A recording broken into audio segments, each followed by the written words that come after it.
my favorite is, so right after he was elected Pope, well, first of all, do you know he never lived in the luxurious papal residences? They have a papal apartment that's like super posh and really nice, and he never lived there. He always stayed in a more modest apartment.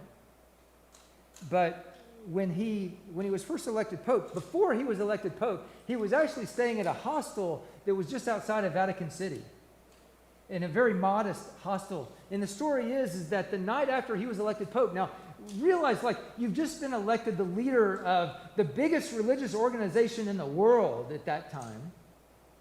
You know, you would expect lavish parties, a royal procession, fancy dinners, all this kind of stuff. He went back to the hostel that he had stayed at before he was Pope. And the next morning he came down and paid his own bill. And he just was dressed in regular clothes. Can you imagine being the clerk at the front desk that morning? He's like, I think I saw you on TV yesterday. He didn't have like the big cross that says, I am the new Pope, you know. He didn't have the big hat on. He just very simply came down and paid his own bill.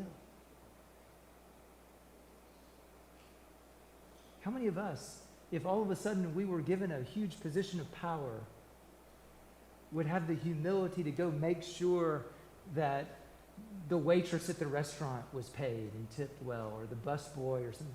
I mean, this is, most people I know, they drive a $50,000 car and they think they're the Pope. Or you've all seen the memes, right? Like, if I ever won the lottery, there would be signs. That's the problem. This man just demonstrated such humility and such concern for just the average people. There's another story that happened a few years ago, actually right before Easter.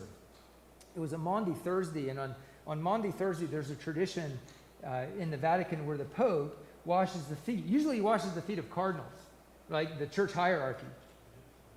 Pope Francis went to a local Roman prison and washed the feet of men and women who were in prison. That was pretty radical because previous popes had only washed the feet of men. He washed the feet of people who were immigrants and had found themselves in the detention center.